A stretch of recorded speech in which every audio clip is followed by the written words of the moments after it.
एक पुरस्कून जंगल में, जहाँ सोना नाम की एक परी रहती थी। उसकी नर्म व नाज़क पर जो सुबह के रंगों में चमकती थीं। सोना का तजस्सुस बेहद था, जिसकी वजह से वो अपने जंगल के हर गोशे का पता लगाना चाहती थी। एक दिन जब वो जगनुओं की चमक का पीछा कर रही थी, उसने एक आबशार के पीछे छिपा हुआ एक गार देखा, जिसका दरवाज़ा पानी के पर्दे की वजह से छिपा हुआ था। इसका दिल खुशी से धड़कने लगा और बगैर कुछ सोचे समझे वो गार में दाखिल हो गई। गार की दीवारें चमकदार क्रिस्टल्स से भरी हुई थीं, जो रोशनी की किरणों को मुनाकिस कर रही थीं।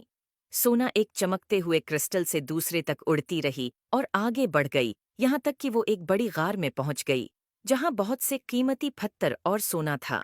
गार के दरमियान में एक बड़ा क्रिस्टल था, जो उसने पहले कभी नहीं देखा था। ये एक गर्म, सुनहरी रोशनी बखेर रहा था और सोना को इसकी तरफ खींचने का एहसास हुआ। जब वो करीब पहुंची, इसकी तजस्सुस मजीद बढ़ी और उसने क्रिस्टल को छुआ ताकि उसे करीब से देख सके। अचानक जमीन कांपने लगी और पत्थर गिरने लगे। गार का दाखिली दरवाजा गायब हो गया और बाहर निकलने के रास्ते चट्टानों से बंद हो गए। सोना डरकर इधर उड़ने लगी, लेकिन तमाम रास्ते बंद थे। वो फंस चुकी थी। वो बहुत डर चुकी थी, लेकिन उसने अपनी माँ की बातें याद की। मुसीबत के वक्त अपने दिल को रहनुमा बनने दो और अंदर की रोशनी तुम्हें रास्ता दिखाएगी। गहरी सांस लेते हुए सोना ने अपनी आंखें बंद कीं और क्रिस्टल की सुनहरी रोशनी पर तौजा मरकूज की। जब उसने तौजा दी तो उसके अंदर एक जादू महसूस होने लगा।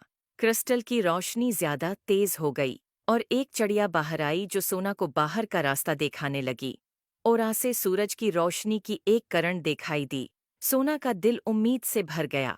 नए अज़्म के साथ वो रोशनी की तरफ उड़ी और गार से बाहर निकल आई। ताज़ा हुआ को गहरे सांस में लेते हुए सोना ने गार के दरवाजे की तरफ देखा, जो अब अपनी असल शक्ल में वापस आ चुका था, आबशार के पीछे छिपा हुआ था। उसने महसूस किया कि वो क्रिस्टल उसके हाथ में है। सोना ने आसमान की तरफ उड़ान भरी। वो बहुत खुश थी। उम्मीद है आपको स्टोरी पसंद आए होगी। Please like and subscribe my YouTube channel.